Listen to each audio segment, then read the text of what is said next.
So we will officially start ang ating worship gathering Sunday bago ang ating Thanksgiving sa Lord. So, pwede bang ngitian mo yung katabi mo? Sabi malapit na yung pamasko ko, ha? Ayan. Okay? Malapit na. Okay. So, everyone, welcome natin si Gob. Okay, everyone, welcome natin si Gob. Okay, si Gob. Ayan, kasamahan si Bible sa Abo. Welcome back natin si AJ saka si Arthur. Ayan. Okay, so, welcome back sa inyo.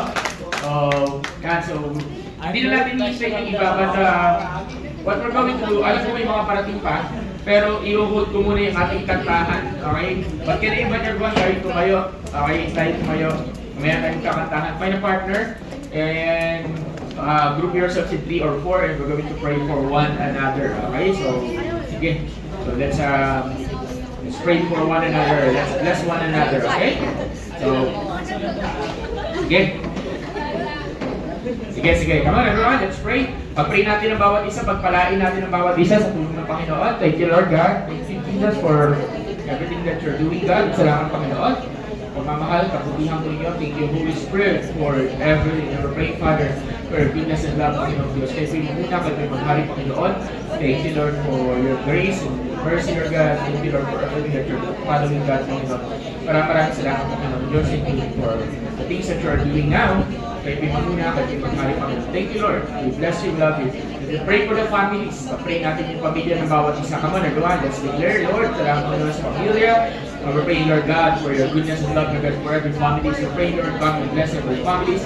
Declare, God, na ikaw pangunguna, maghahali, Lord God, sa bawat pamilya, Panginoon. Maraming salamat po, Panginoon Diyos, for everything that you're doing. Come and move mightily, Lord, in the lives of the people. Thank you, Lord. Thank you, Jesus. Amen. Let's pray for our church service today. Let's pray, Father God, tinataas po namin sa inyo ang gawain sa araw na ito. Kaya po yung sumama, maghari Panginoon, declare, Lord, your love, your grace, and mercy upon us. Thank you, Holy Spirit, for everything, Panginoon Diyos. We pray, Father God, na ito po yung gumalaw, ito po yung mahuna, Panginoon. Maraming salamat po. Thank you for your goodness, thank you for your love, thank you for your grace, Panginoon Diyos. Maraming salamat po sa ginagawa po ninyo sa tanghaling nito, Lord. And as we gather today, pinag-pray din namin yung papapunta pa lang, yung pag-iingat ng sumama sa kanila, Panginoon Diyos. Be with us, Holy Spirit. We love you, we praise you. Thank you, Lord. And we pray in Jesus' name. Amen. Amen. Isang malaking ngiti dyan sa katabi mo, sa kapatid mo sa Lord. Hindi po tayo makakaupo na po. Okay? So, makaupo na tayo. Naka-play naman na to, di ba? Yes, I. Okay. Sige po, makakaupo muna na tayo. Pero can I ask, wala po na sa likod, please. Okay, please. Hindi ako magdadalawang salita. Wala sa likod. Sige. Okay? Dito sa harap, yung pinaka-ano. Okay. Unang yayapan yung mga nasa harap. Okay. Okay. Sige. Okay, sige. Dapat worship team na yung sa harap para madali na kayo tawagin. Okay. Sige po. Ako.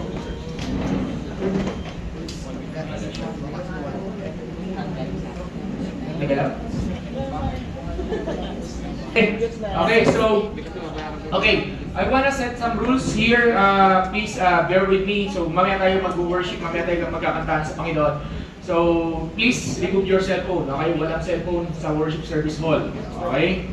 Bawal ang cellphone dito. Simula sa araw na to, remove your cellphone. Okay? So, wala magte-take down ng notes sa cellphone.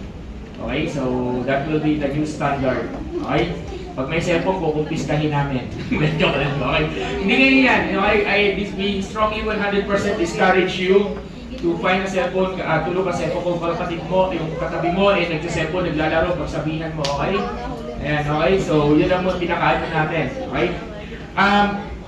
We wanna introduce something sa inyo, guys. So, bago tayo mag-start, we wanna introduce, ilang araw na lang bago mag-2026?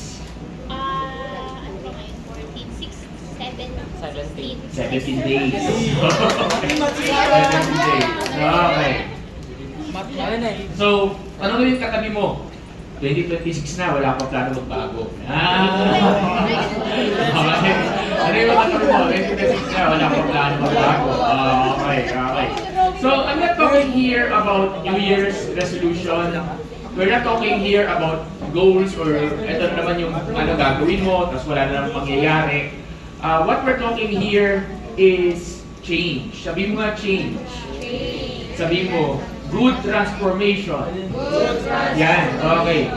Lahat tayo, marami sa atin nag New Year's resolution, marami sa atin na gumagawa ng mga bagay na gusto na, listen everyone, gumagawa ng mga goal na gusto natin. Unfortunately, lahat yun nagpe-fail. And isa ako doon, kayo yun, nagtutrowback kami ng nagtutrowback ka ng pictures ngayon, tingnan mo kung ano ginawa mo ng first 3 months na itong taon na to, o first month na lang. Nagtuloy-tuloy ba? Sabi mo magda-diet ka na, sabi mo mag-exercise ka na, sabi mo magiging masipag ka na, sabi mo ganito na, and so on and so forth. Question is, tanong mo yung katabi mo, kamusta? Kamusta yung goal mo? Kamusta? Di ba? Kamusta? Kamusta? Di ba? Tapos yung 2026, 2025, ang iiwan kong tanong sa inyo is, did we become a better person? Or did you become much worse than last year? So tatlo lang yan. Either pareho lang yung taon mo ng 2024, either you become better, or you become worse. Okay? So I'm hoping na lahat tayo become better. Amen ba? Amen! Yun ang hoping natin. Pero reality, when reality hits, listen everyone, what we don't want is to have a tinatawag na life audit. Ayun ayaw natin, ang life audit. Ngayon kasi hindi nyo kasi makukuha yung masyado. Upuan mo ang buhay mo. Kuha ka ng ballpen, kuha ka ng papel, then audit your life. Analyze your life. How are you? So meron akong 3 things na gusto kong i-share sa inyo bago tayo mag-start, bago tayo mag-ano, para kasi na sa mindset natin, napapasok tayo ng Thanksgiving, dala-dala natin itong Thanksgiving next Sunday. Ito yung inyong bagay na I pray, ma-realize. At may ma-realize tayo dito. Okay? So you can write it down. Pwede yung sulat sa cellphone ninyo kasi wala naman tayong ano. Okay? Biglaan lang yun. Pero we strongly discourage. Okay? Number 1 is this. Okay? Number 1 is this. How's your relationship with God?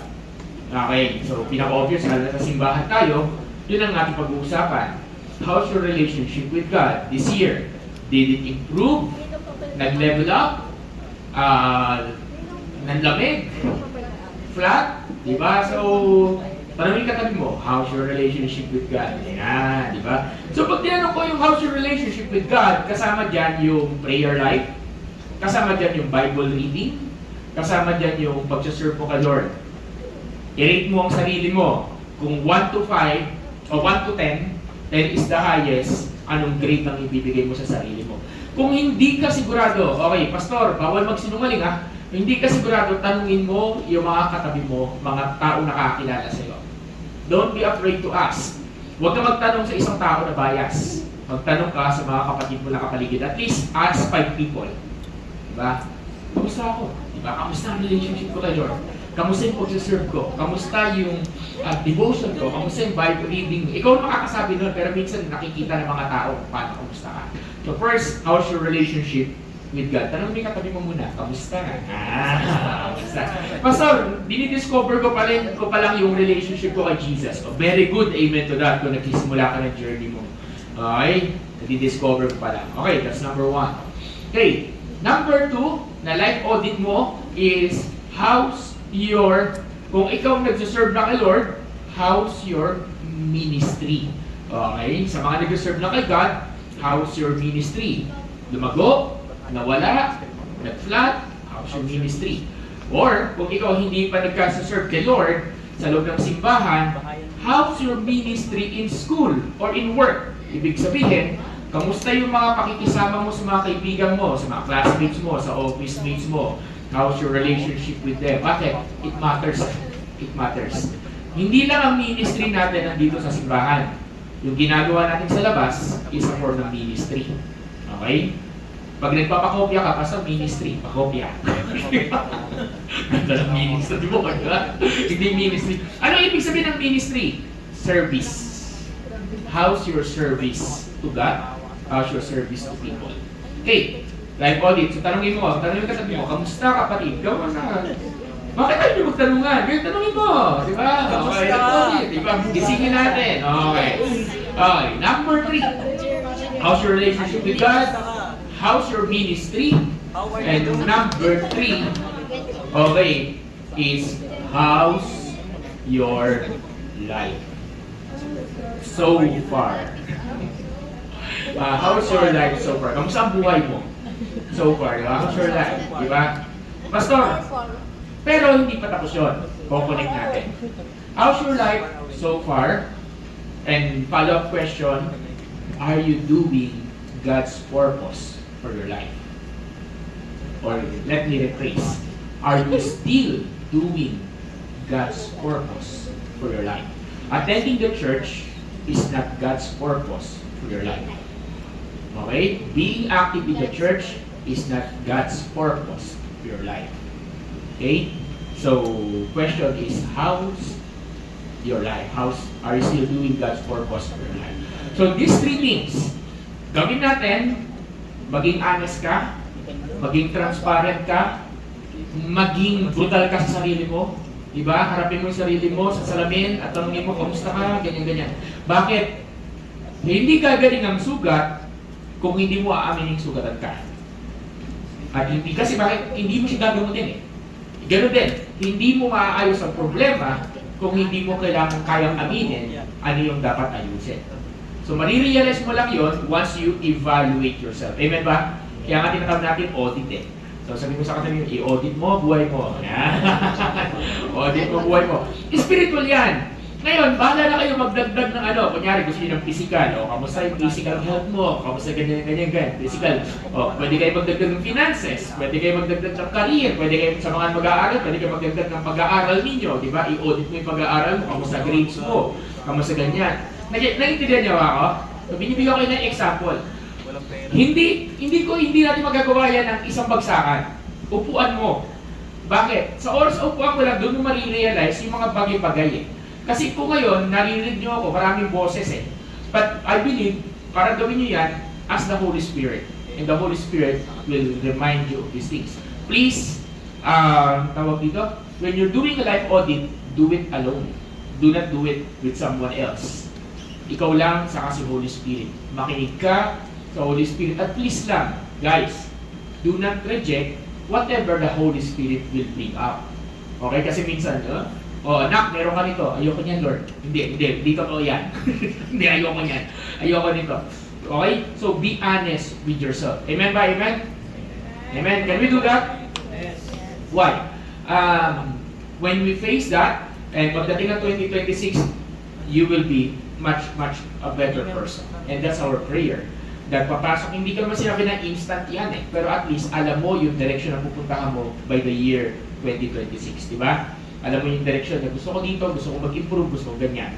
And kung alam mo yung mga bagay na yan, makakagawa ka ng strategy or steps how to improve. Yung tatlong dyan. So yung tatlong sinabi natin dyan, that's spiritual. Sa area ng spiritual life. Amen? Amen? Okay. So pwede bang yung katabi mo at sabihin mo, gising kapatid. Gising kapatid. Okay. Sige. So let's start there. Okay. In this church, siguro mga 2:30 we're going to start our worship today. Okay. In this church, if we're going to make an audit, dagdag natin din. Okay? Total, sinusulat na natin to eh. So, sino na nakapagsulat pa na dun sa ano? Sa ating magic paper, Thanksgiving paper. Bago naman natin MJ, nandun na bigyan natin. Okay. Sa mga hindi pa nakakapagsulat dito, okay. At saka sa mga gusto magsulat dito mamaya, okay, so, andito yung papel, so yung kulay green saka yung kulay blue, wala na yata kulay blue. Ha? Ganang kulay blue? Ginawa niyo po yung Hindi, meron pa pala. Okay. So may kulay green saka kulay blue dito. Please write down yung mga Thanksgiving, mga bagay na pinagpapasalamat mo kay Lord. Sa isang papel, at least maximum of 3. Okay, maximum of 3 ang susulat ninyo. Okay, kasi napaka-konti pa nito, maraming nagsulat. So mga hindi pa nagsusulat dito, write down yung mga gustong dagdagan. Ilan na ba yung bagay na pinagtanong mo sa katabi mo, ilan ang bagay na pinagpapasalamat mo kay Lord this year, di ba? Ilan, di ba? Meron bang 3, 4, 5, write as many as you can. Okay, sa mga nakakakita nung pinopost ko dun sa GC, meron ako sa pader na sinimulan ko early this year, maglagay ng mga answered prayers, testimonies, breakthrough, mula sa pinakasimpleng bagay, yung bowling namin ng mga lalaki, nandun. Yung Kingsmen meeting, na nandun si first time ni Kuya Chris Bernyo, nandun din yun, nakapost din yun doon. tawag dito, yung may nanlibre ng grocery, nandun yun, and so on and so forth. Kahit yung ultimo yung gumaling yung mata ko mula sa pamamaga, andun. So, nandun. So, minsan kasi, madaling maalala yung mga magagandang bagay eh. Mga major things, may nagbigay sa'yo ng kotse, syempre, madaling maalala, di ba? May nagbigay sa'yo ng house and lot, madaling maalala, nag-agree. Di ba? Paano naman yung mga simpleng bagay? Hindi na ba natin dapat ipagpasalamat kay Lord yun? Walang pamasahe, nagkaroon ka bigla ng pamasahe. Bigla may nanlibre sa'yo, kahit kape lang. Alam mo yung ganun? Pwede isulat yun, di ba? Ano yung ibig sabihin nun? Mula sa pinakasimpleng bagay hanggang sa pinakamatinding mga bagay, magpasalamat tayo sa Lord. Amen ba? So yung mga bagay na yun. And maliit lang yung papel ko sa bahay. Normal na post-it notes. Pero yung nakapost sa pader ko, nasa around 120 yung binilang ko. May 120. Pero yung ibang papel doon, may tatlong item na nakasulat. So, kung irarapat ko, siguro nasa 150. 140 to 150 testimonies of what the Lord has done for me this year. Question ko, syempre karamihan doon may kinalaman sa simbahan. Question ko, yung dumating sila Kuya Warren, dumating si Ate Chay, nakasulat yan doon. Okay? Nakasulat yan doon, no? So, question ko is, ilan ang testimonies mo? Tanongin mo katabi mo, ilan? Ilan testimonies mo? Diba? Ang mga tao marunong umalala sa mga ginawa ng Diyos, maniwala kayo, mas matindi ang gagawin ni Lord next year. Bakit? Kasi, ganda ng Diyos eh. Hindi natin nire-remind si God, but we need to remind ourselves that, by the way, every time that we remind ourselves of what the Lord has done, nag-i-increase ang faith mo. Kasi ang mindset mo, sabihin mo sa katabi mo, kayang gawin fully ni Lord yan. Sabihin mo nga sa katabi mo, God can do it again. Wala na, yun na. Sabihin mo nga, God can do it again. God can do it again. So naniniwala ba tayo doon? Yes. Sino naniniwala doon? Amen. Okay. So if God can do it again, ibig sabihin, we need to have this trust. Diba? Kung ginawa ng Diyos to dati, kaya niyong gawin. Kung binigyan ka niya ng breakthrough before, kaya niya bigyan ng breakthrough ngayon. Kung pinalaya ka niya dati, kaya ka niyang palayain ngayon. Kung pinagaling ka before, kaya ka niyang pagalingin ngayon. Amen ba? Amen. Ganun ang Diyos. Pero, si Lord, minsan hindi siya same level. Minsan kay God, it's greater than before. Kaya ako, ang Bible verse ko, God, you will see greater things than what you are seeing now. What we have seen this year in this church ay unprecedented. Anong ibig sabihin na unprecedented? Hindi inaasahan, halos ang dami nangyari this year eh. Sa simbahan na to eh.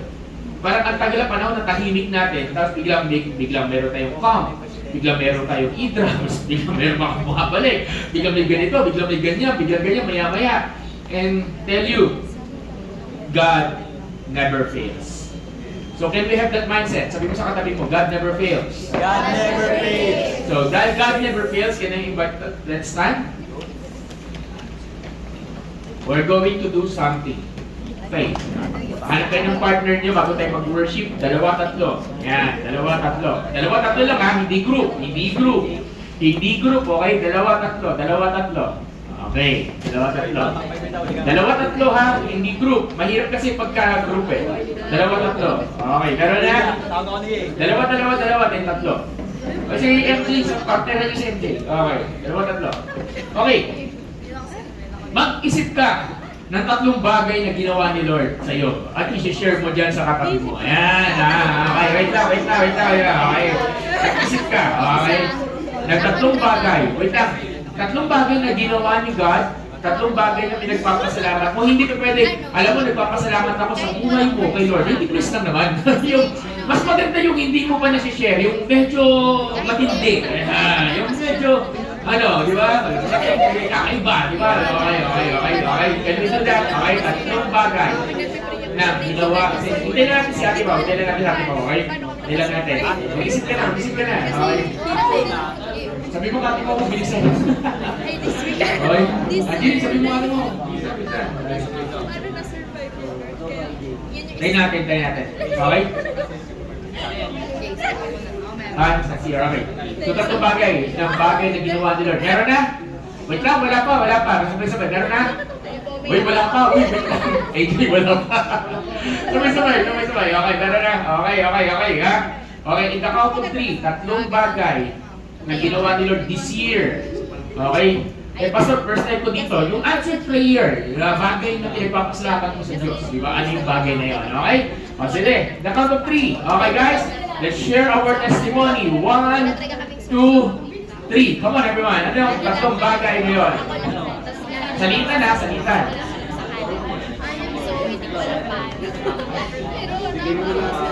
Pero sobrang timing kasi naging walang sa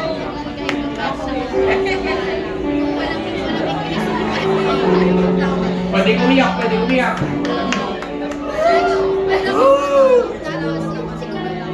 Sabi ko nga kay Lord, Sama si Ate Mau. Ano yung tatlong bagay na ginawa ni Lord this year? Come on, everyone.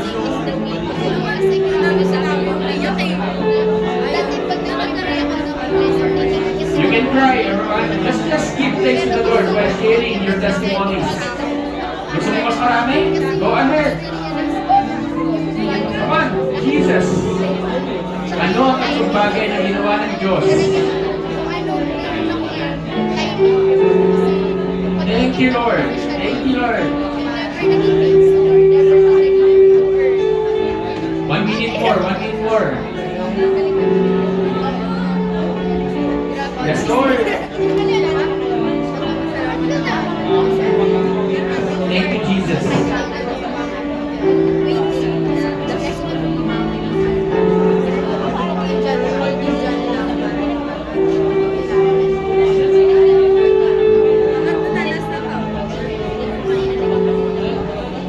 Yes, God.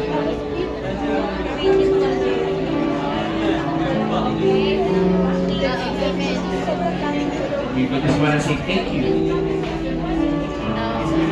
for everything, Lord,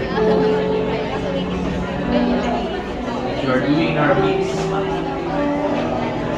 Maraming salamat po, Panginoon, sa napakaraming bagay na iyong ginawa this year.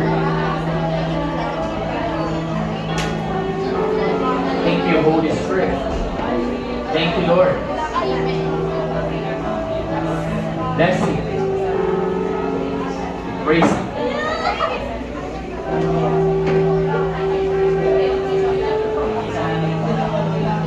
At sabihin mo sa katabi mo, kasineron mo, sabihin mo, kapatid, masaya ako para sa iyo. Hey, happy birthday to you. So open prayer, Father God, thank you for the things that you have done this year. And Lord, truly, there is no one like you, Panginoon. Thank you, Holy Spirit. Thank you, Lord. And today, we're going to worship you in spirit and in truth. There is no one like you, Panginoon Diyos. Dakila ang pangalan mo, Panginoon. Truly, this place be glorified, be magnified. Thank you, Jesus. Thank you, Lord. Amen, amen. Kinay ko lang ang worship team, pwede ba natin palakpakan ng ating Panginoon Diyos? Sige, sino handa mag-worship sa Lord? Kailangan ko narinig. Sino handa mag-worship sa Lord? Sabi mo sa katabi mo, Merry Christmas! Okay, so next week, Thanksgiving tayo. Okay, so hindi ko inaasahan na hindi tayo ganun karami ngayon, but we're going to worship Jesus right now. Thank you, Lord. Thank you, Lord. Sige. Okay, handa na ba tayo? Ang galing. Handa na ba tayo?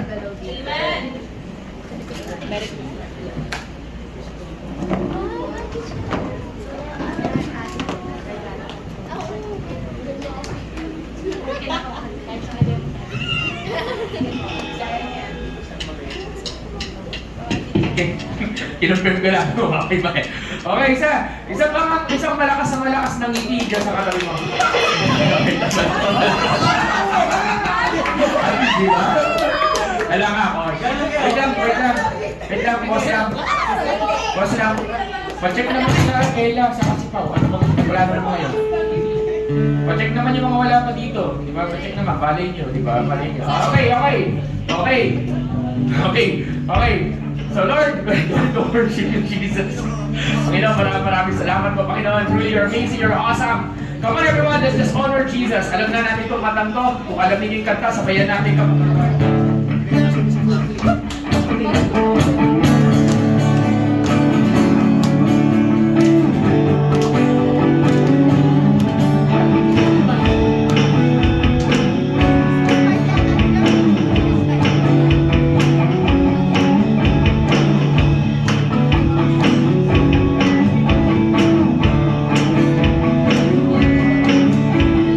Joy to the world, the Lord is come.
His love, and wonders of His love. Once more, everyone. He rules the world with truth and grace, and makes the nations rule. The glories of His righteousness, and wonders of His love, and wonders of His love, and wonders of His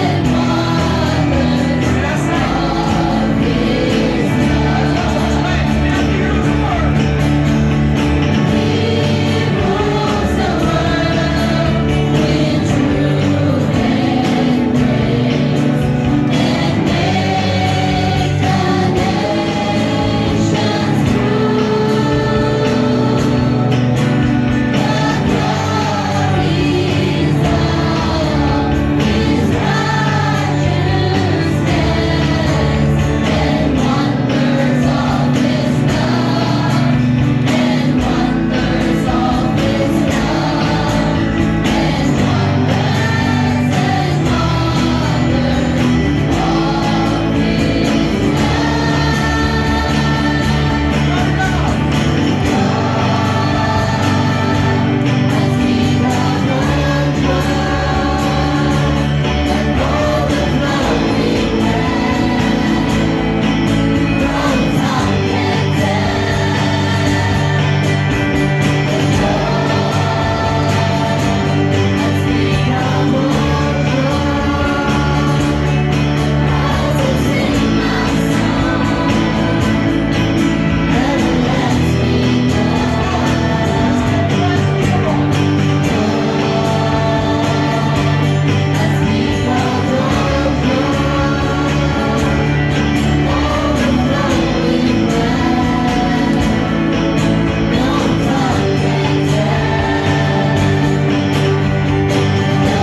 Come on, everyone, let's just continue to worship Jesus. Thank you, Lord God, for everything that you're doing, God. Maraming salamat po, Panginoon. Truly, there's no one like you, Jesus, for everything. You're amazing, you're awesome. Thank you, Jesus. Thank you, Lord. Come on, let's declare this. I will sing forever of your love. Come down with my hands to heaven. Shout your praises loud. I was lost in darkness when you pulled me out. I will sing forever of your love. Come down. I will sing forever of your love. Come down with my hands to heaven. Shout your praises loud. I was lost in darkness when you pulled me out. I will sing forever of your love. Come down.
home beyond the sky.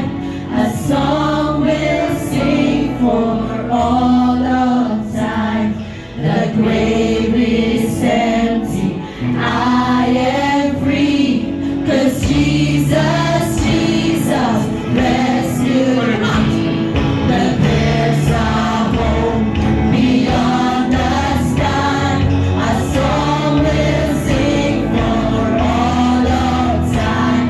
The grave is empty, I am free, 'cause Jesus, Jesus rescued me. But there's a hope beyond the sky. A song we'll sing for all of time. The grave is empty, I am free, 'cause Jesus, Jesus rescued me. But there's a hope beyond the sky. A song we'll sing for all of time.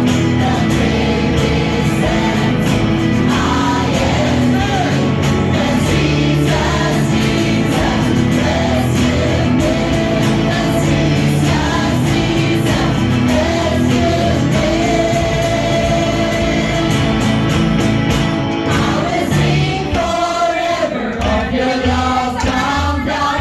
With my hands to heaven, shout your praises loud. I was lost in darkness when you pulled me up. I will sing forever of your love come down. I will sing forever of your love come down. With my hands to heaven, shout your praises loud.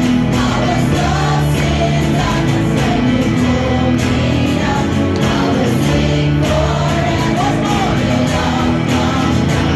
I will sing forever of your love come down. With my hands to heaven, shout your praises loud. I was lost in darkness when you pulled me up. I will sing forever of your love come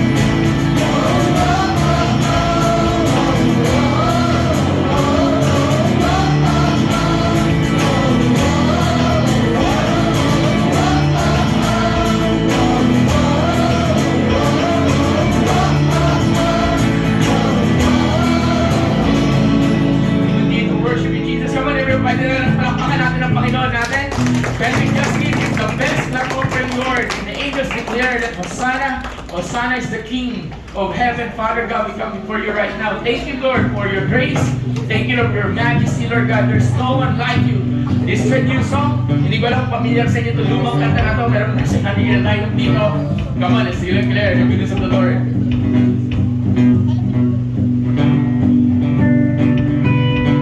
Thank you, Jesus. You're worthy, worthy.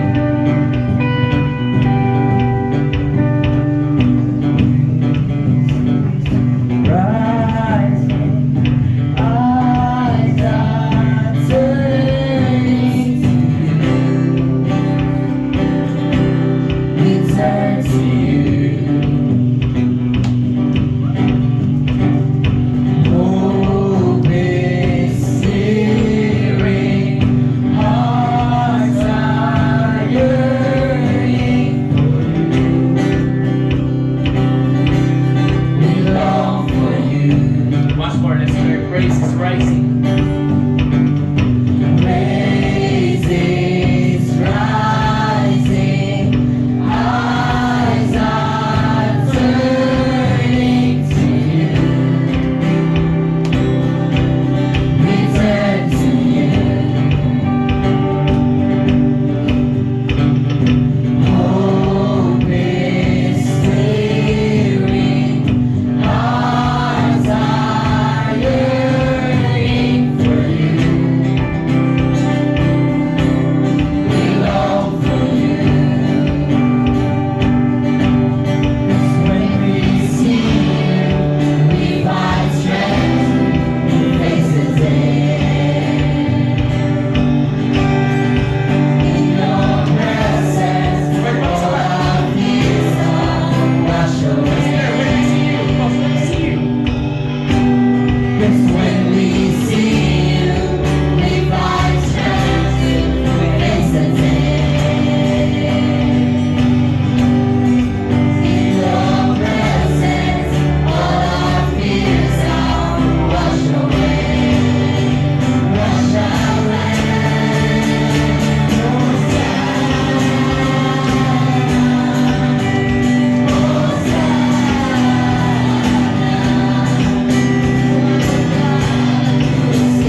our prayer, guys, everyone. In your presence, all our fears are washed away. Once more. Because when we see you, It's when we see you, we find strength to face the day. In your presence, all our fears are washed away. It's when we see you, we find strength to face the day. In your presence, all our fears are washed away.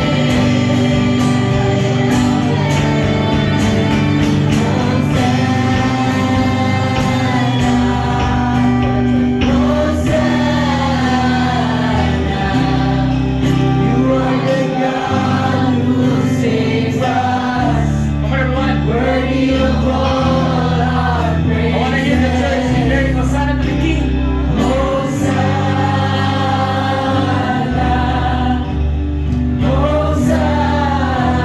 Hosanna, come have your way among us. We welcome you here, Lord Jesus. Come on, everyone, let's declare this. Hosanna, Come on, everyone, let's declare. Hosanna. Lift up your hands while declaring this to the King. You are the God who saves Yes, us, Lord. worthy of all our And praises. Hosanna. Hosanna,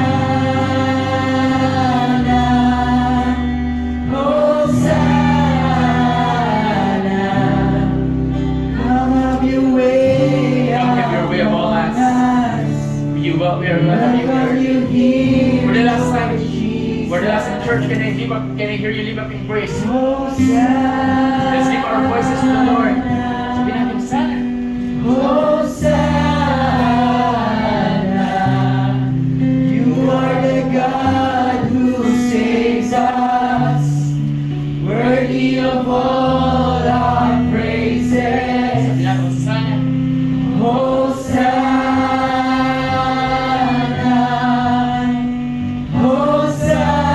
Hosanna, come have your way among For the last us. time, isa pa, for the last time, this will be our last one for now. But come on, everyone, let's declare. Let's declare, Hosanna to the King. Hosanna,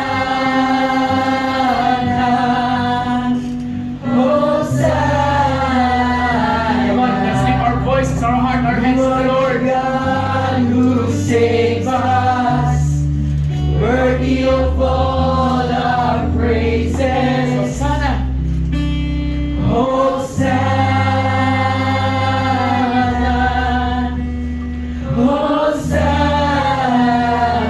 Hosanna, come have your way among us. Yes, Lord. Welcome you here, Lord Jesus. Holy Spirit, we come before you this afternoon. Lord,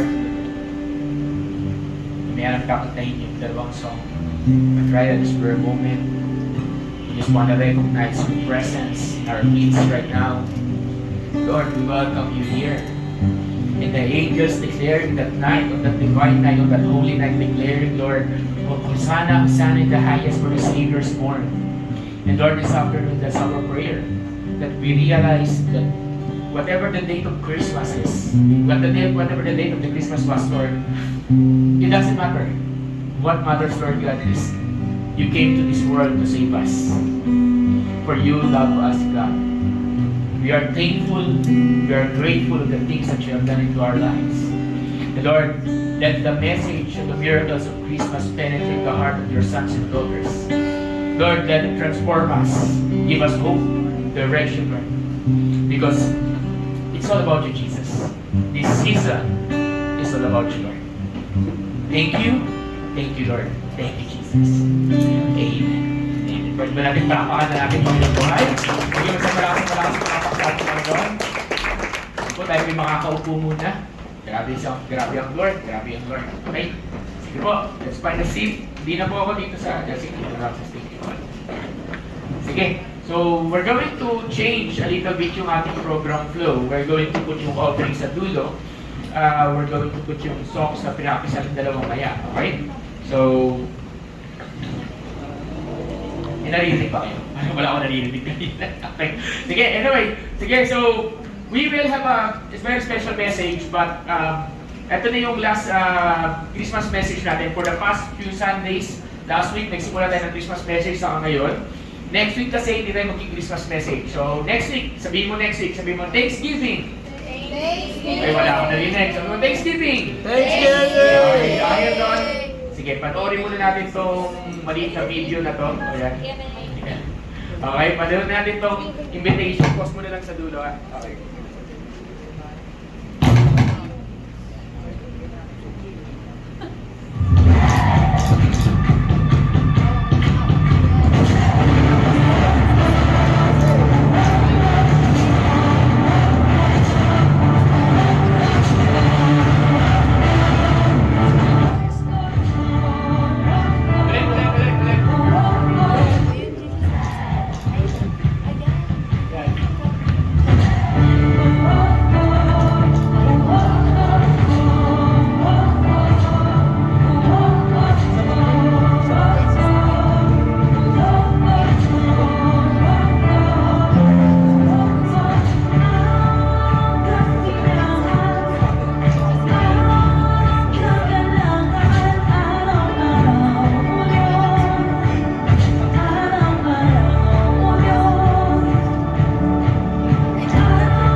Pasensya na, hindi ko nasa ganyan yun sa projector, pero tawag doon, pinagsama ko rin yung dalawang video na yan kanina. So, merong isang 1 minute clip at merong isang 15 seconds. Okay, so pag isa-send namin sa inyo sa GC, please use it sa My Day, please use it sa poster. Yung poster natin meron pang isa, tapos meron pang isa eh. Yung isa may mga pictures na, okay? So, thank you sa gumawa kay Ate Carol. Ayan, okay? So biglaan lang. Na-overwhelm siya sa dami ng video. Sabi niya, Pastor, send mo lahat ng video. Sinend ko sa kanya lahat. Makarami naman. Okay? So, please, kailan mo ba ginawa yan? Kanina lang, no? Kanina lang. Okay? So, kanina lang. So, ang bilis, pinatali niya lang dyan. Okay? So, please, tawag dito. Para naman ma-appreciate natin ng effort ng gumawa, i-share natin sa My Day natin. Amen ba? Yes! Sa mga, okay, share natin sa My Day natin. Saka sa mga nagtatanong, ano ang Thanksgiving? Sabihin natin, Thanksgiving. Okay. So, pag sinabing Thanksgiving, we are giving Thanksgiving nga eh. Nagpapasalamat tayo sa Lord. Okay. Nagpapasalamat tayo sa Panginoon sa mga bagay na ginawa. Andiyan si Liam. Si Liam dumating. Yan, okay. Okay. So, pag sabihin Thanksgiving, sabihin mo Thanksgiving party. Sino excited, di ba? So, next week po, help us, mamaya magkakaroon tayo ng meeting. So, next week, magbabagukan nyo itong lugar na to. Mamaya magsisimula na magbago to. So, magsisimula na kami mag-ayos dito later on. Sana hindi matagal after 1 week. Pero hindi ko alam kung kakayanin para kulang tayo ng gamit eh. But anyway, we'll see.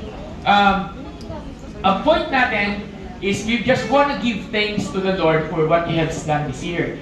Normally, ang ginagawa namin, pag kami ganito, this is our Christmas celebration. But siguro ilan lang to sa mga rare moments na gagamitin namin yung salitang Thanksgiving. Linawin ko lang po. Yung iba kasi pag sinabing Thanksgiving, kala nila anniversary.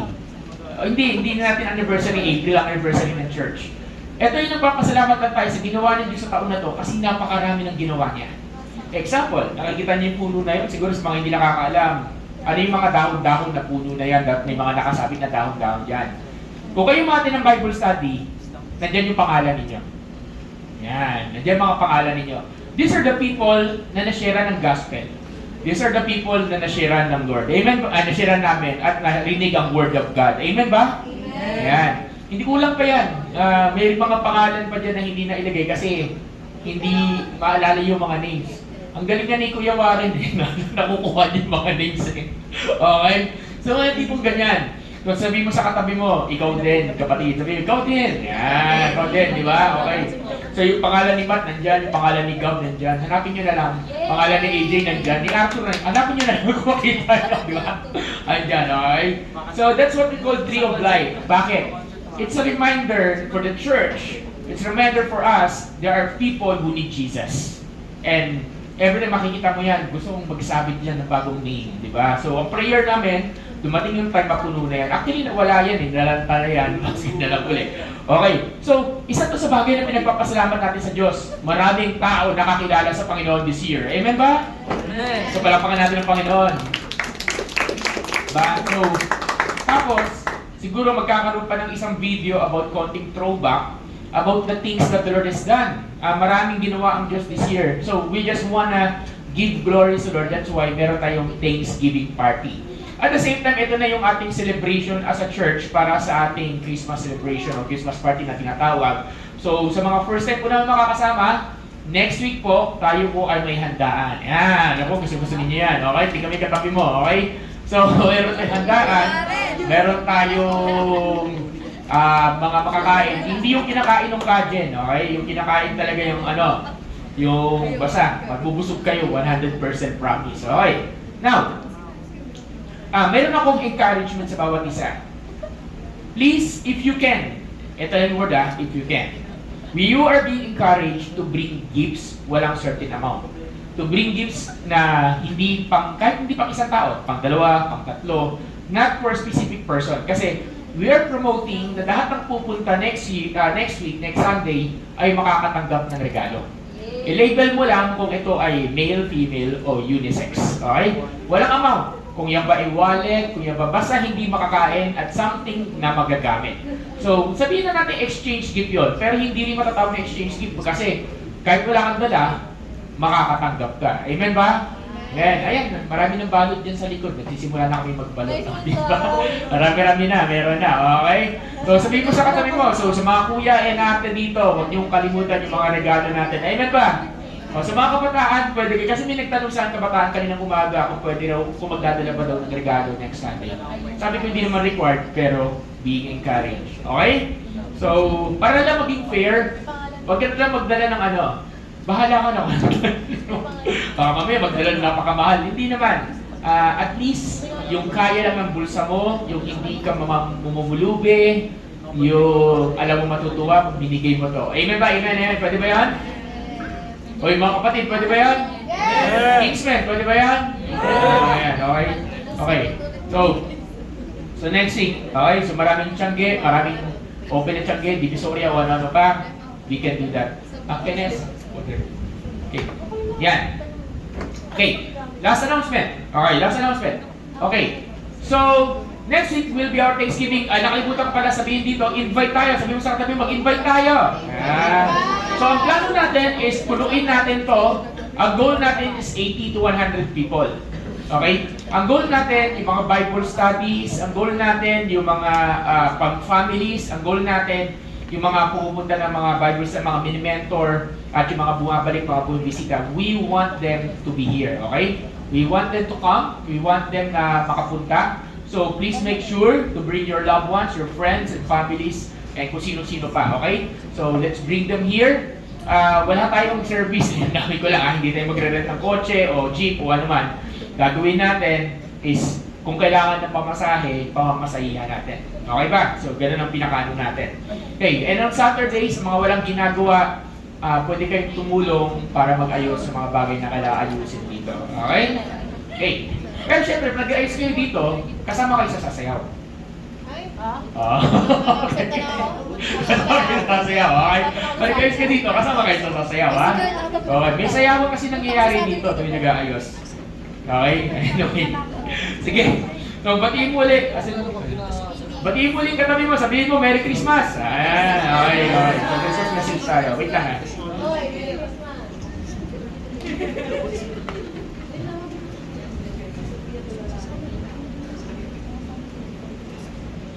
Tulad ng mensahe ko last week, magle-left and right tayo ulit. Okay? Sa book ni Matthew, saka sa book ni Luke.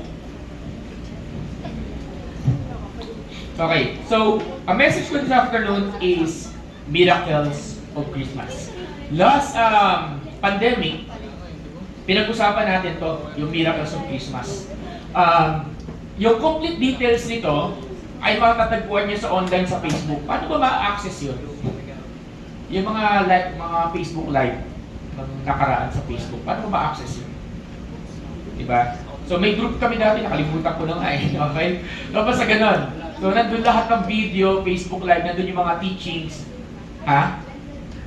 Hindi ko na alam eh. Okay, pandemic pa yun. Okay, so nandun yan. Facebook live. So sa mga hindi nakakalam ng Facebook live, nung pandemic, napakasipag ko mag-Facebook live. Sa loob ng isang linggo, 2 beses lang ako walang Facebook live. Nagturo ako, tapos meron pa yung hindi lang puro evening yon, yung evening live. Hindi pa natin pinag-uusapan doon yung recorded. Hindi pa natin pinag-uusapan doon yung online service. Tapos meron pa kaming youth service online. So masyado kaming active nung pandemic pagdating sa internet.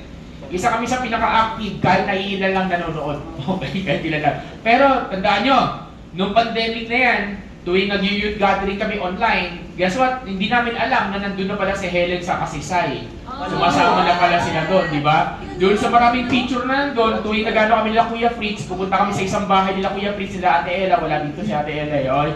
Punta kami sa bahay, tapos nandun kami, magre-record kami ng pang-worship service, magla-live kami, di ba? Tapos naka-Facebook live. So nandun pala sila Helen sa Kasisay, wala kaming ideya na in-invite sila, tapos uma-attend na pa sila ng youth gathering noon. So, sino mag-aakala? Amen ba? Amen? Amen. So, sabi mo sa katabi mo, kaya makinig ka. Yan. Okay? So, this is a very special message about this, the miracles of Christmas. Pakasabi nga, miracles of Christmas. Miracles of Christmas. Yan. Okay. So, last week, pinag-usapan natin about the Holy Spirit. Ano ang role niya sa Pasko. Ngayon, pag-usapan natin ang mga milagro at ano ba yung kinalaman nito sa buhay natin. Ang prayer ko, pagkatapos nito, may pagbabago tayong pananaw sa Pasko. Amen ba? Amen! Hey! Sino naniniwala ka siya 500, no? Chegwena. Kaya siningit ko yun, di ba? Okay. So 500 lang daw. So 500 lang daw yung budget natin. Hindi, biro lang. Okay. Okay. Biro lang. Okay. Okay. So, bali nagtataka kayo, bakit pa may Pasko? So, linawin ko lang sa mga first time po natin nakasama at sa mga hindi pa alam to, wala pong Santa Claus, okay? Linawin ko lang, okay? Yung tatay mo yun, yung nanay mo, yung magulang mo yung Santa Claus, okay? So, kung hindi bigla ang lumilitaw yung regalo, may nagbibigay sa iyo ng regalo na yon, amen? So, ganun din ang Lord. Meron din siyang mga regalo sa atin.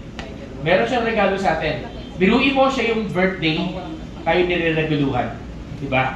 Hindi ko sinasabi birthday niya December 25. Okay? Hindi po birthday ni Jesus ng December 25. Yan, diretso ko na kayo. Okay? Pero, we remember and we remind ourselves that merong Kristo na bumaba sa mundong ito. Amen? It doesn't matter whatever the date is. What's important is Jesus came to this world. Amen ba? Yun yung importante. So, Pastor, ibig sabihin mali mag-happy birthday, wala naman kasi specific date na nakalagay sa Bible. Kung gusto mo mag-everyday happy birthday Jesus ka, para mahulaan mo lang. Di ba? Para hindi ka lang. Wala problema. Wala namang kaso yun eh. Okay. But what's important today is that we remind ourselves about the miracles that nakasulat dun sa first Christmas. Okay. So sa Matthew chapter 1, balik tayo. So magpapalipat-lipat lang tayo sa Matthew sa Luke. Sa Matthew chapter 1, sabihin natin, simulan natin ng verse 18. Now the birth of Jesus Christ was as follows. After Mary was betrothed to Joseph, okay, Luke muna pala tayo, sorry. Okay, sa Luke chapter 1, sorry. Sa Luke chapter 1, verse 26. Basahin natin to. Now in the 6th month of the angel Gabriel was sent by God to a city Galilee named Nazareth, to a virgin betrothed to a man whose name was Joseph of the house of David. The virgin's name was Mary. And having come in, the angel said to her, Rejoice, highly favored one, for the Lord is with you. Blessed are you among women. But she saw him, and she was troubled at his saying, and said, What manner of greeting this was? Then the angel said to her, Do not be afraid, Mary, for you have found favor with God. And behold, you will conceive in your womb and bring forth a son, and shall call his name Jesus. He will be great in the Lord, and will give him the throne of his father David. He will reign over the house of Jacob forever, for his kingdom there will be no end. Miracles number 1. The power of the Holy Spirit. Pinag-usapan natin to last week. Okay, pero i-review lang natin ng konti. Okay, the power of the Holy Spirit. Through the Holy Spirit, Mary conceived. Okay? Sa pamagitan ng Banal Espiritu Santo, nag-conceive si Mary. Nagtanong si Maria, paano ako mabubuntis? Sa pamamagitan ng Banal na Espiritu Santo. Di ba? Kasi wala naman silang honeymoon. Hindi pa siya kasal. Di ba? Virgin pa siya. So kaya nga tinatawag itong virgin birth. Kasi walang factor na kasama. Okay? It's between Mary and the Holy Spirit. At ang ginawa ni Holy Spirit, through the Holy Spirit, nabuntis siya, tapos pinanganak si Jesus sa mundong ito. Through Mary. Okay. So, anong significance nito sa atin? Ibig sabihin, God can make something impossible, possible. Okay? Mukha siyang imposible, pero sa galaw ng Diyos, nagiging posible. Amen ba? Okay? So, sabi ko sa katabi mo, walang imposible kay Lord. Di ba? Okay? Walang imposible kay God. Pero, thinking natin, paano kung nireject ni Maria? Sabi ni Mary, ayoko nga. Ano na kaya nangyari? Di ba? Imagine niyo, di ba? If Mary rejected the announcement, ayoko. Di ba? So, hindi lang pala yun, nothing is impossible to God, pero nothing is impossible with God. Okay, with. So, ibig sabihin ng, listen everyone, pag sinabing to God, ibig sabihin, alam natin, ang nature ng Diyos, walang imposible sa Kanya. He is a miracle worker. He can do what is impossible, possible. Amen? Yung kaya niyang magmilagro, makapangyarihan siya, and so on and so forth. Yung kasi ang nature ng Diyos, walang imposible sa Diyos. Pero yung pag sinabi mong nothing is impossible with God, ibig sabihin, kailangan niya yung participation mo. Tingnan mo yung katabi mo, sabi mo, kailangan ka ni Lord. Yan, di ba? With God. Kailangan niya yung cooperation mo. Kailangan niya yung teamwork mo. Ang tanong na lang, kapatid, is this: will you cooperate with God? Gusto natin makita yung makapangyarihang galaw ng Diyos, kaso ayaw naman natin makipag-cooperate kay God. Paano mo makikita? O, tanongin mo katabi mo ulit. Paano ba? Yan. Yung mo yung katabi mo, sabi mo, cooperate ka kasi. Okay? Cooperate ka kasi. You pray ka ng pray, Lord. I want to see you move. I want to see miracles, signs and wonders. I want answered prayers. Gusto ko ganito, gusto ko ganyan. Ang problema, ayaw mo makipag-cooperate. Pag may inutos sa'yo si Lord, ayaw mo mag-obey. Pag may pinapagawa sa'yo, ayaw mo mag-submit. Pag may pinapasurrender sa'yo, ayaw mo isuko. Ang gulo mo, humihingi ka ng something, ayaw mo nang makipag-cooperate. In order for you to see the miracles of God, sabi mo sa katabi mo, cooperate with God. Cooperate with Takasan mo, sabi mo, cooperate with God. Cooperate with Amen ba? Amen. Wala akong narinig. Amen ba? Amen. Nothing is impossible with God. Bakit naging possible ang birth ni Jesus Christ to Mary? Kasi nakipag-cooperate si Maria. Amen? Yun ang unang miracles of Christmas. The first miracle of Christmas is this: through the power of the Holy Spirit, the impossible become possible, but with the cooperation of Mary. Ano significance nun? Sa atin, in order for you to see the power of God moving in your life, para makita mo yung kapangyarihan ng Diyos, kapangyarihan ng Banal na Espiritu Santo, gumagalaw sa buhay mo, cooperate with God. Amen? Amen. Oh. pumasok lang sa isipan ko, pwede mo sabihin mo sa katabi mo, huwag matigas ang ulo. Amen. Huwag matigas ang ulo, di ba? Huwag ka na magmatigas. Ang sinabi ni Lord, galaw-galaw. Amen. Diba? Okay. Basta paano ko malalaman na si Lord ay gumagalaw sa buhay, si Lord yung gawa ng Diyos na to? Laging, second miracle is this. Inuna ko na yun. Okay. Kasama na rin pa natin doon. When you cooperate with God, He will direct your destiny. Yan. He will direct your future. The future and destiny of God for your life is much better than your future. Okay? Mas maganda ang future niya na hinanda para sa iyo kaysa sa anong pinaplano. Plano mo mag-artista, plano ni Lord maging pastor ka. Ano mas maganda? Di ba? Okay, di ba? Di ba? Plano mo maging ganito. Ano ba? Di ba? Lagi mo tatandaan, mas maganda lagi ang plano ng Diyos. Pero, magulo ang plano ng Diyos. Ang plano ni Lord, walang ka-common sense. Di ba? Lord, hindi, malabo yan. Walang common sense. Paano ako mabubuntis? Ikakasal na ako. Tapos pag nalaman lang buntis ako, stone to death ako, kawawa naman ako, Lord. Alam mo yung ganun? Magulo ka. Di ba? Minsan may ganun tayo. Pero at the end of the day, I will tell you, kahit hindi mo naiintindihan, you just need to have faith. You just need to believe na mas maganda yung plano ng Diyos. Amen? So, hindi mo kailangan maintindihan kaagad. Intindihin mo muna si Lord. Sabi mo sa katabi mo, intindihin mo kasi. Yan, di ba? Intindihin mo kasi. Di ba? God first. Then, saka mo maintindihan. Tayo kasi, saka ako susunod, pag naintindihan ko na, diretso. Pero si Lord, sumunod ka muna, saka mo maiintindihan. The moment you start to obey the Lord is the moment He's going to reveal to you why. Kung i-reveal niya. Minsan, hindi. Okay. So, I'm hoping that you are learning. May natutunan ba tayo? Okay. So, that's the miracle of Christmas number 1. The another one is the miracle of Christmas number 2 is this. God will always confirm His Word. God will always confirm His Word. Basahin natin. Medyo i-atras ko lang ng konti.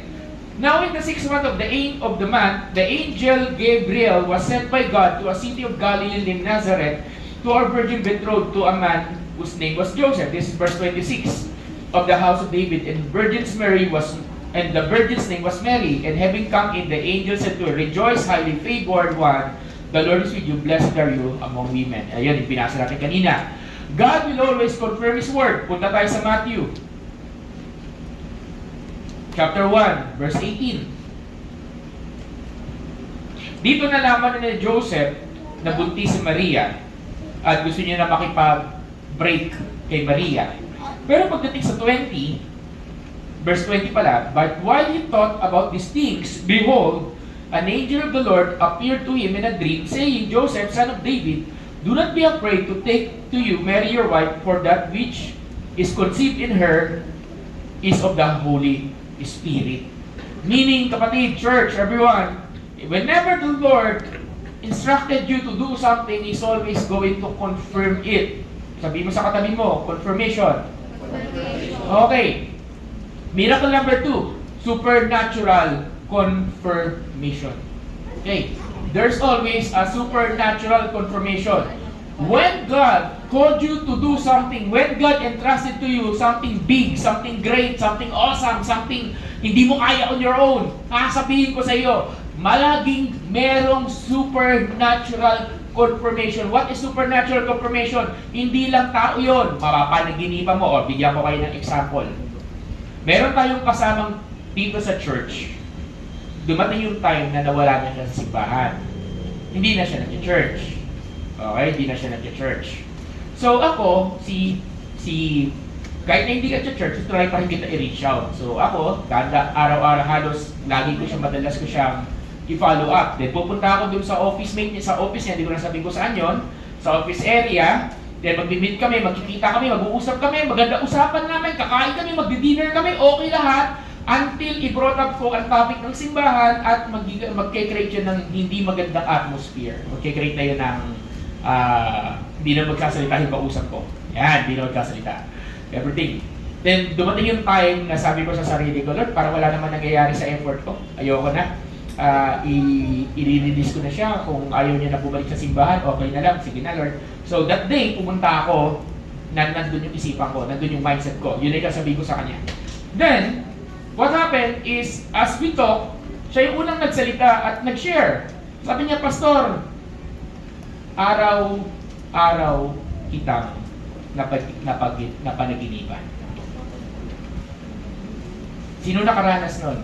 Napapanaginipan mo yung tao araw-araw sa loob ng isang linggo.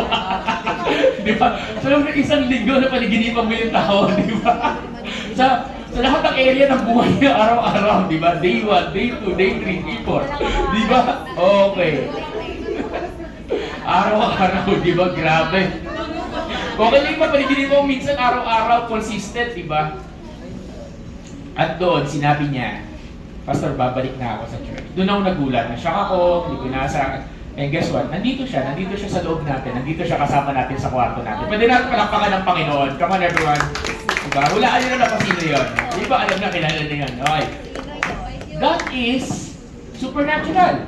Bakit? Araw-araw mo naman mapaniginipan eh. Diba? So, tanongin mo katabi mo. Baka araw-araw mo mapanaginipan, ha? Diba? Diba, mga lalaki, araw-araw mo napaginipan yung katabi mo. Diba? So, yun. Diba? Okay, supernatural. Ano point nun? Si Joseph, paano kinonfirm sa kanya ng Lord? Through dreams. Paano kinonfirm kay Mary? May bisita si Mary, literal, may anghel ang nagpakita. So guys, huwag niyong baliwalain yung mga panaginip, malay yung confirmation yan. Diba? Huwag yung baliwalain yung mga tao na biglang minsan may i-confirm sa'yo, hindi mo alam, biglang pinag-pray ka, nag-prophesy over you, o nag-speak ng word of God over your life.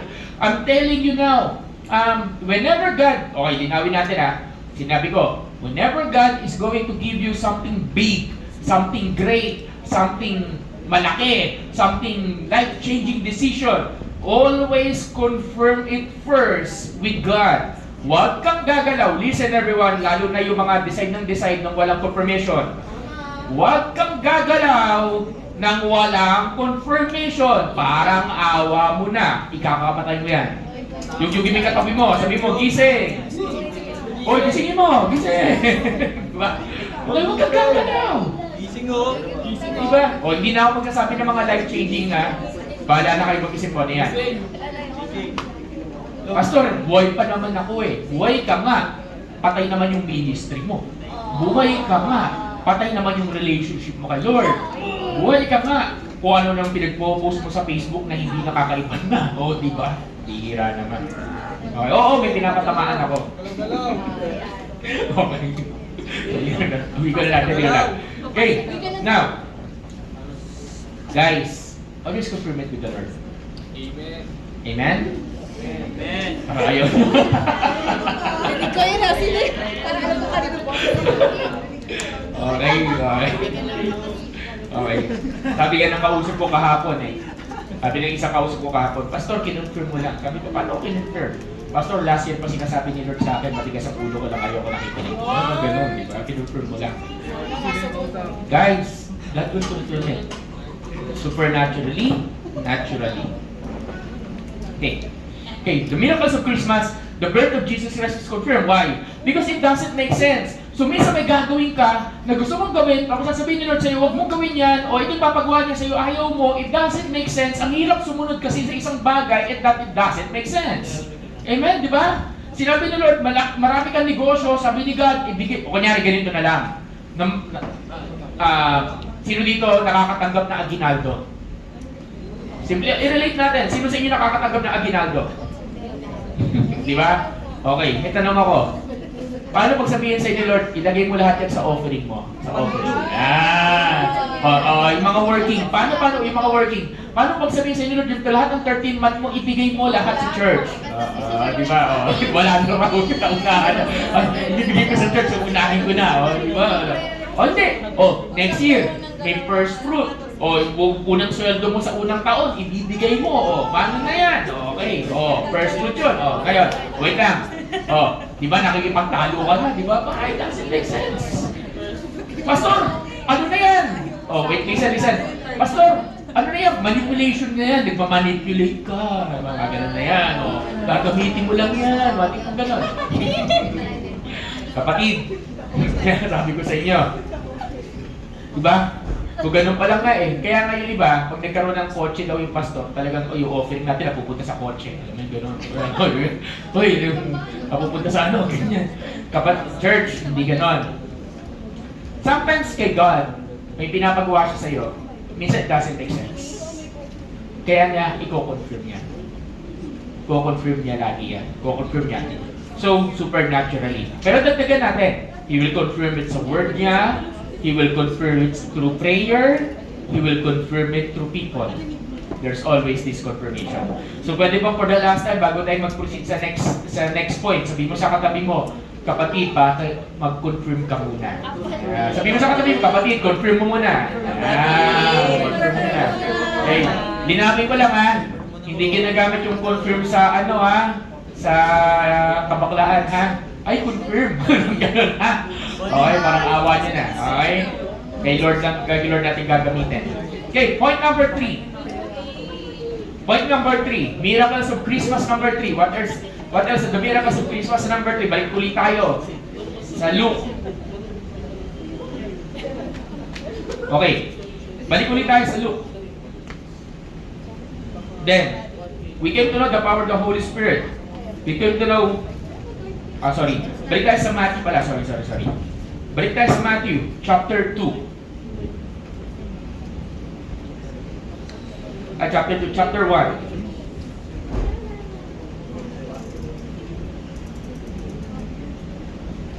Asan na yun? Wait lang i-check ko yun.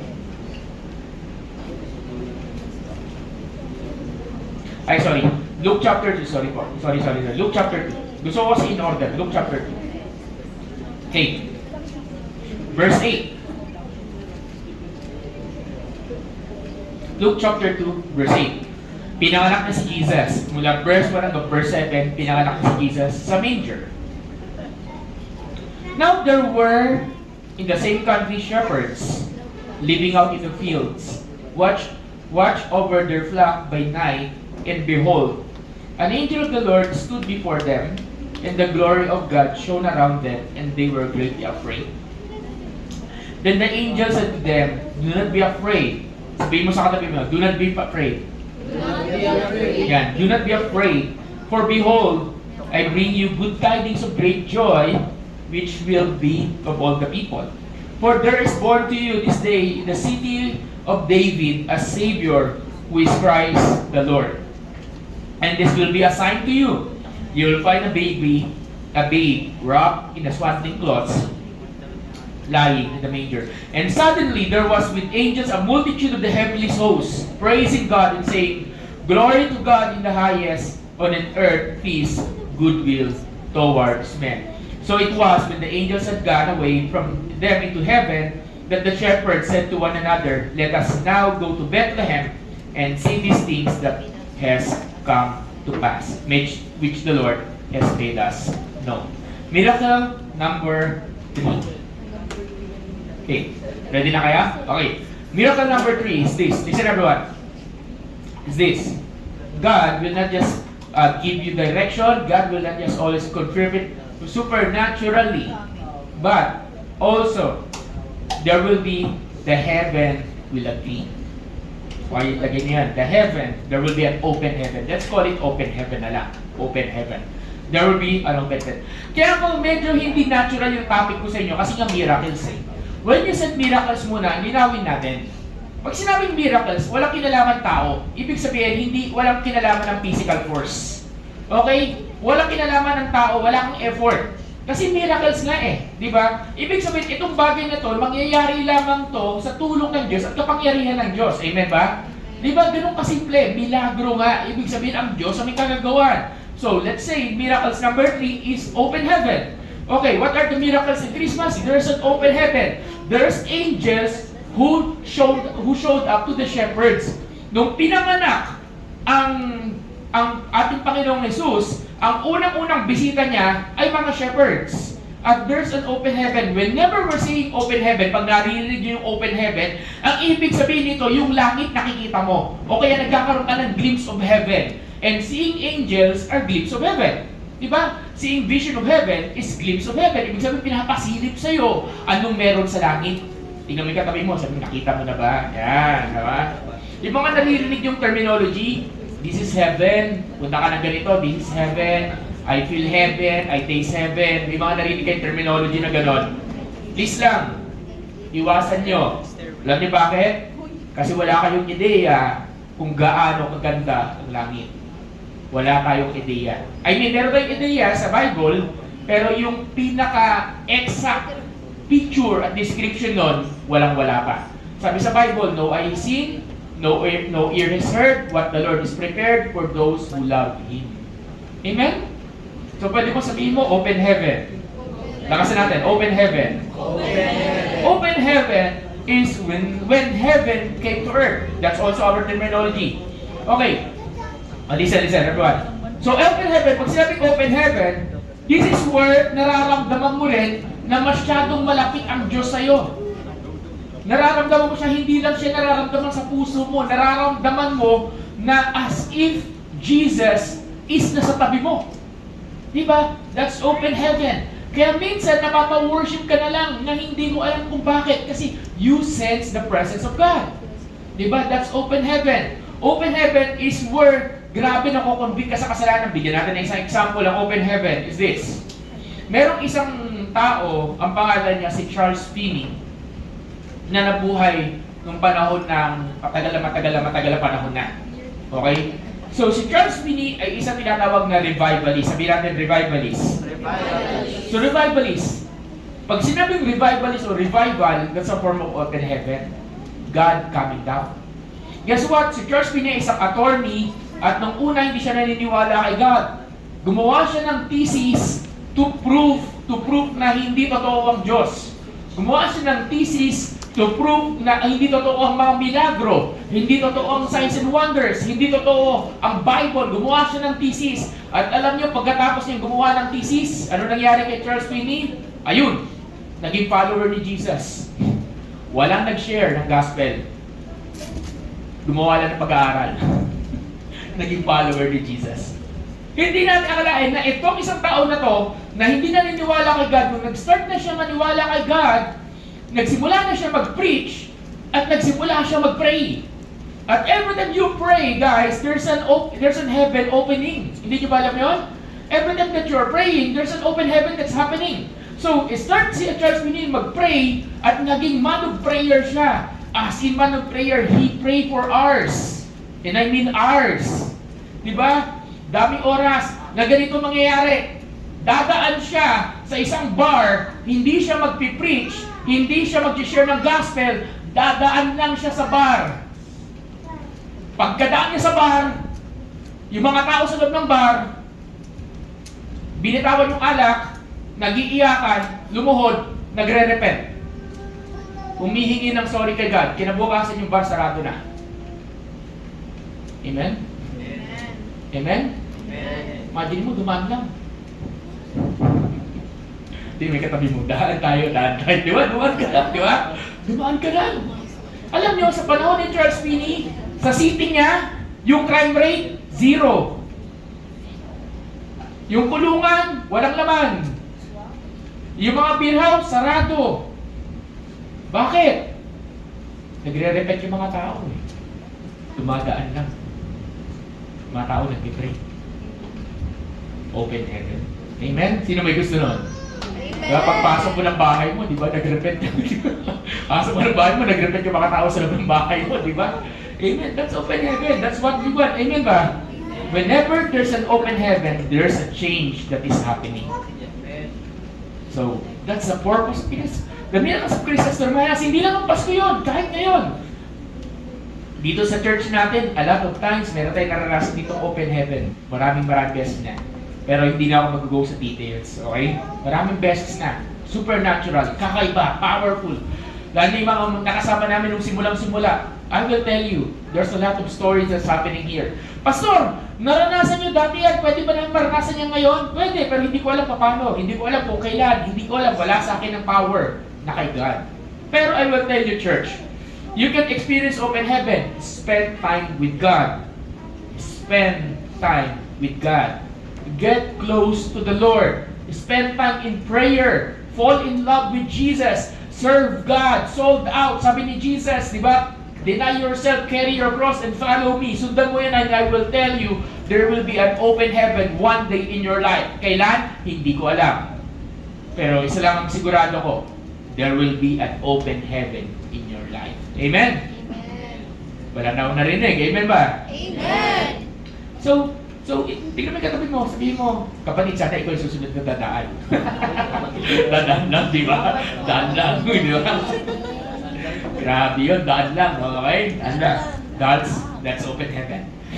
Sundan natin. Another one, what is the miracles of Christmas? The miracles of Christmas is this. God, medyo kakaiba to. Ito medyo ano to, medyo may physical ang konti. God will never leave you alone. God will always bring someone with you. Okay. Ang unang-unang bisita ni Jesus, shepherds. Amen?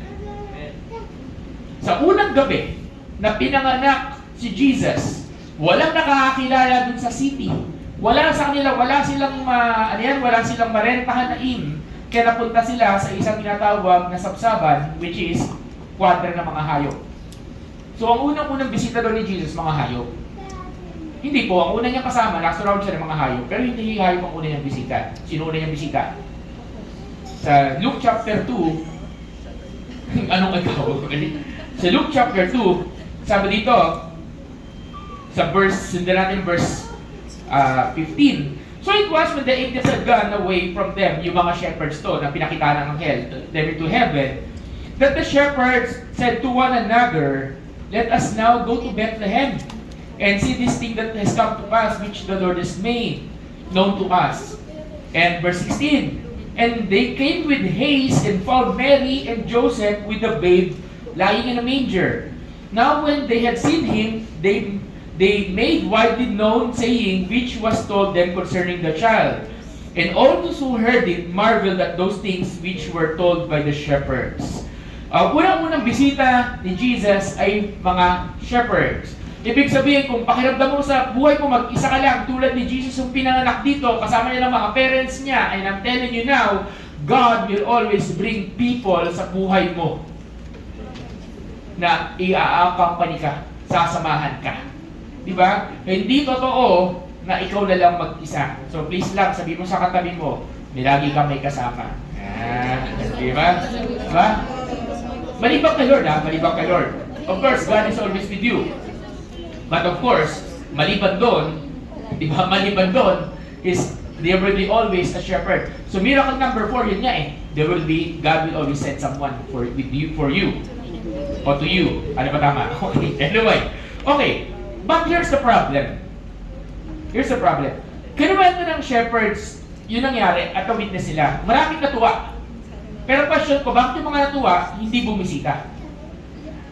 Wala ka na makikita sa Bible na bumisita sila. Eh, nabasa natin, no? Sinabi nila, kinuwento nila, natuwa yung mga nakinig, tapos that's it. Natuwa lang. May mga tao na maririnig yung kwento, matutuwa lang, pero walang gagawin. Sabi mo sa katabi mo, sana pag tinawag ka ng Diyos, sumagot ka. Diba? Minsan kasi, listen. Minsan kasi, ikaw ang sagot sa panalangin ng iba. Okay, wag niyong gamitin to please lang sa romantic ek-ek. Unahan ko na kayo. Okay, please lang. Okay. Whenever somebody is praying, ikaw minsan yung sagot. Hindi mo lang alam na yung kaibigan mo pala, na matagal ng classmate mo o ka-schoolmate mo, ano pala yun? Tinatawag uli ni Lord. Kasi hindi mo lang pinapansin. Katabi mo, di ba? Kasi invite mo one time, kasi gulat ka, uy, pareho tayo ng friends sa My Day, sa Facebook, ganyan. Oh. Ayun pala, umatid na pala yung church na inakatinan mo. Ano yun, nagkataon? Hindi. God ordained. Amen ba? Amen. That's divine connection. Amen ba? Amen. Di ba? So, gano'n, yung kwento ni Kurt. Di ba? Next week, makikita nyo kung sino yung taong yun. Di ba? That is so good. Ibig sabihin, minsan magugulat ka na lang eh. na hindi mo alam yung hindi mo pinapansin, minsan tinatawag ka na ng Diyos na, oy, kausapin mo na to, oy, senda mo na to ng message, oy, chat mo na to, ganito mo, hindi ka sumasagot, hindi ka sa ulo mo, yung pala dahil sa'yo, dahil sa pagsunod mo doon, siya pa yung makikilala niya si Jesus. So, pwede ba yung bibig katabi mo, sabi mo, sumunod ka naman. Di ba? Wala kang naririnig na boses, pero meron ka nilalagay si Lord sa puso mo. May mga tao na sinasabi sa Diyos, i-reach out mo na yan, kamustahin mo na yan, di ba? Puntahan mo na yan. Amen. So, as simple as that. Okay? Okay. So, minsan ikaw ang sagot sa panalangin. And pwede ko ba idagdag to? Let us become an answer to someone's prayer. Let us become an answer to someone's prayer. Amen. So, pwede ba natin palakpakan ng Diyos dahil sa mga sagot na kanyang pinapadala? Okay. So, 2 points na lang ako. Sino may natutunan? May natutunan ba tayo? Okay. So, sa mga depressed-depressan at feeling nila wala silang kakampi, lagi mo tatandaan itong point na to. Lagi may ipapadala ang Diyos sa iyo. Okay? Okay. Then, Matthew chapter 2. Dito na yung pinakauli natin. Sa Matthew chapter 2. Now, when Jesus was born in Bethlehem in Judea, in the days of Herod the king, behold, wise men from the east came to Jerusalem, saying, where is he who has been born King of the Jews? For we have seen his star. Papasok na yung star. Okay. Tala ng Pasko. Okay. We have seen his star in the east and have come to worship him. Miracle number, anong number na to? 5. The star of Bethlehem. Some trivia. Wala talagang star. Walang star na nakikita nyo gano'n. Na, ang image kasi natin, may, ito yung sabsaban, ito yung baby Jesus, may star dun sa ibabaw. Diba? Tapos feeling natin yung star na dun ganun kalapit sa bahay. Malapit yung star sa bahay. Okay, ganun kalapit, di ba? Malapit yan, di ba? Dito yung star. Eh di nasunog yung bahay. Oh, di ba nasunog yung bahay? Ano ba composition ng star? Fire and gas. Hindi nasunog yung bahay, ilapit mo yung araw. O, di napulag yung mga tao, pambihira naman. Okay. Hindi supernatural star yun. Trivia. Sabi nila, it's a conjunction of two planets. To be specific, Jupiter and Venus. Venus symbolized the Virgin, and Jupiter symbolized the King. Gets niya? Gets niya? Sino ba nag-create ng universe? Si God. Sino ba nag-create ng mga planet? Si God. Bakit hindi niya pwedeng gamitin ng mga planets to express something? Diba? Basta magandang trivia yan. So yung dalawang planets daw na yun, na maliwanag, which is alam natin sa science, maliwanag sila, nagsanib pwersa. Ibig sabihin, nag-align sila. At sa pag-align nila, na-produce ang isang napakaliwanag na bituin sa sky. Akala mo bituin, pero those are two planets. Okay? Trivia lang yan. But yung ngayon nakita pinag-aralan to ng mga wise men na tulad ng nasabi ko sa inyo noong nakaraan, ang mga wise men ay hindi si Melchor, Gaspar at Baltasar. Hindi sila tatlo, hindi sila hari. Sila ay wise men. Sabi mo nga, wise men. Sila ay mga marurunong, mag-aaral. Sila ay nag-ugat sa lahi at sa student ni Daniel. Si Daniel na nasa Old Testament. Si Daniel na nag-aral ng mga propesiya, sila ay mga estudyante ni Daniel na mga teacher, ilang generations. And guess what? Sa propesiya ni Daniel, merong propesiya si Daniel na merong Kristo at merong Messiah na ipapanganak. Sila yung nagpatuloy na pag-aaral. At sa panahon na to ng Matthew chapter 2, dito lumitaw yung bituin na hinihintay nila. Dito lumitaw yung senyales. Dito lumitaw lahat ng confirmation doon sa kanilang pinag-aaralan. At yan nag-decide yung mga wise men to follow kung nasaan yung star na yon. At nung finalo nila yung star na yon, nauwi sila saan? Sa Jerusalem. Ibig sabihin, technically, hindi nila alam kung saan talaga yon. Sinundan lang nila. Based sa prophecy, sinundan lang nila, ay yung star nandun, maaaring sa ganitong lugar. At nauwi sila doon. Kaya nga pagdating dito, pagdating sa Sa verse 2, pagkarating nila sa Jerusalem, "Where is he who has been born King of the Jews? For we have seen his star in the east and have come to worship him." Nasaan ang hari ng mga Hudyo? Ibig sabihin wala silang idea kung saan talaga. Di ba? So nagkaroon lang sila ng idea. Pagdating nila doon, nagkaroon lang ng linaw na ang King of the Jews, yung tinatawag sa mga propesya, ay ipapanganak sa Nazareth. Sa Nazareth, sa Bethlehem. Okay? So, what does it symbolize of the star? The star symbolizes this, the miracles of Jesus, that God will always guide you. Okay? That God will always guide you. Yan ang liwanag mo. Kailangan mo ng guidance? Let God guide you. Sabi sa Bible, merong mga ways tayo na mukhang tama sa atin, pero naglilid sa distraction. Pero, sabi rin sa Bible, tayo nagpaplano, pero sino nag-i-establish ng steps? Si Lord. So, sabi mo sa katabi mo, hayaan mo, i-guide ka ni God. Diba? I-guide tayo ni Lord. Amen ba? Diba? Please lang, pag nakita mo okay, linawin ko lang. Wala ka makikitang literal na star. Baka naghahanap ka ng star, ha? Kailangan ko ng guidance. Hindi star. Please lang, wala ka makikitang star. Okay. Pero, may makikita kang guide. What is the guide? Tulad ng mga wise men, tulad ni Daniel, alam niyo kung anong guide nila? Yung Word of God. The Word of God will always be your guide. Amen? So, hayaan mo yung salita ng Diyos maging guide mo. Oh, that's a miracle of Christmas. So, gawin natin practical. Gusto mo ng guidance. Gusto mo ng, kung kukunin mo to and so on so forth, I will tell you, the Word of God can guide you. The Word of God can speak to you. Hindi lang preaching. Pag-aralan mo sa bahay mo, basahin mo sa bahay mo, mag-devotion ka, isulat mo, and I will tell you, you will experience the guidance of God. Okay? Tuloy tayo. Sige, okay. Tuloy tayo. Okay. So, hindi lang yun. Hindi lang sa, i-guide ka na Lord. Hindi lang yung guide. But here, tuloy tayo dito. Tuloy tayo sa verse 9. When they heard the king, can I ask a keyboard? Okay. When they heard the king, they departed. And behold, the star which they had seen in the east went before them. So gumalaw yung star. Okay? Gumalaw yung star. Kasi yung planets gumagalaw. Okay. Till it came and stood over there a young child wax. When they saw the star, they rejoiced exceedingly with great joy. And they had come into the house, they saw the young child. Take note, nung dumating ang mga wise men, hindi na baby si Jesus. He is considered as a young child. Siguro mga 2 to 3 years old.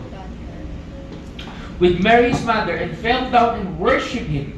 And they had opened their treasures. They presented the gifts to him, gold, frankincense, and myrrh. Miracle of Christmas, number 6. Tama ba? Number 6. We have 7 and Papa yung last one. Number 6 is this. God will always provide for everything that you need. God will always provide. Etong gold, frankincense, and myrrh ay hindi lang isang box of gold. Hindi lang itong isang box of frankincense at hindi lang itong isang box ng myrrh. Ito ay maramihan. Hindi lang 3 ang naging bisita ni Jesus na wise men. Marami. According to biblical scholar, hindi babiyahe sila sa desert na silang 3 lang. Walang ganon. Walang buhabiyahe sa panahon nila na 3 lang. They are always accompanied with other people. Anong other people? Soldiers, mga protector, at maring kay ibang kasama nila mga scholar. These are wise men. Take note the word, wise men. Okay? Hindi 3. So therefore, nung binigyan nila to, is merong teaching at merong study na hindi naghirap sila Jesus sa si Maria. Bakit? Kasi meron silang ginto, meron silang gold, meron silang frankincense, meron silang myrrh. Nung panahon na yon, these are precious commodities that whenever na ibebenta lang nila, sasabihin ko sa inyo, sila ay yayaman. At minsan, God will always provide for your future needs. As papakita ko sa inyo yung future needs mamaya. God will always provide for your future needs. Therefore, whenever God is preparing you for something, magpa-prepare ka. Amen? Whenever God is teaching you something, magpa-prepare ka, magpaturo ka. Bakit? Meron siyang hinahanda sa'yo. Para pag binigay niya sa'yo, yung kailangan mo, kaya mong i-handle. Huwag mong tanggihan ang preparation ng Diyos. Amen? God will always provide. What do you need? What do you need? At minsan, yung bibigay niya sa'yo galing pa sa malayo. Diba? Saan sila nang galing? Sa east. Napakalayo. Diba? Galing sila sa east. Napakalayo. Pastor, bakit ang tagal ng provision? Malayo pa. Sabi ko sa katabi, malayo pa pero darating din. Diba? Darating din. Oy, wala pa ngayon. Pero parating. Parating. Bakit may provision? Kasi pagbabasahin niyo to, winarning and after anong tawag ito? After bumisita ng kings, na naginip si Joseph. Ano pa naginip ni Joseph? Umalis kayo dito sapagkat papatayin, may gusto pumatay dun sa bata. Pumunta kayo ng Egypt. I will tell you that takes a lot of travel at nagstay sila sa Egypt. Question, kung nagstay sila sa Egypt, saan sila gumawa ng panggastos? Nagets nyo? They're not from Egypt, pero may panggastos sila. Dahil may nag-provide. Minsan hindi mo nakikita yung provision na binibigay ng Diyos sa'yo. Hindi pala yung para ngayon. Para yun sa future. Meron siyang nire-ready sa'yo. Ano man yun? Ginagamit ko lang example yung material. Kasi ito yung nandito sa Bible. Pero hindi lang material. Minsan nire-ready ka ni Lord for something for the future. Amen? Amen. And finally, the miracles of Christmas, that's what? Is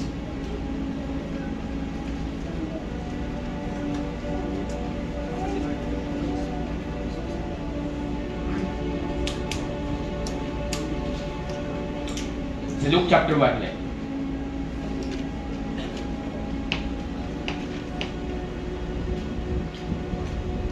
Luke chapter 1 31.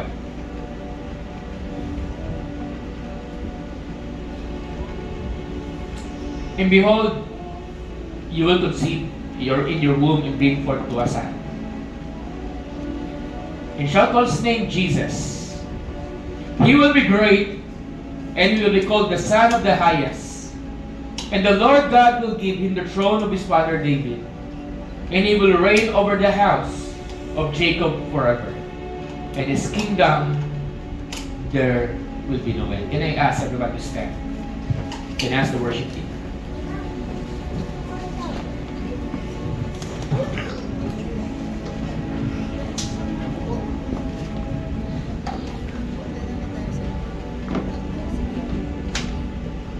Pwede mo ba i-flash yun? Sa verse 31, 32 hanggang 33, isang bagsakan. Sige, pwede natin basahin ito. Okay? Basahin natin, okay? Okay, 31, 32, 33. Okay, basahin natin sabay-sabay. Okay? 1, 2, 3, go! Now listen, you will conceive and give birth to a son, and you will call his name Jesus. He will be great and will be called the Son of the Most High. And the Lord God will give him the throne of his father David. He will reign over the house of Jacob forever, and his kingdom will have no end. Miracle number 7. For God so loved the world that he gave his only begotten Son, that whoever believes in him shall not perish but have everlasting life. For God so loved man that he gave his only begotten Son. For God so loved Morin that he gave his only begotten Son. For God so loved, Kuya Warren, that He gave His only begotten Son. For God so loved Arthur, that He gave His only begotten Son. For God so loved, kayo na magdagdag ang pangalan niyo doon. Masyado na marami. Ha? For God so loved you, that He gave His only begotten Son. Can I ask to close the lights? Can I ask to close the lights?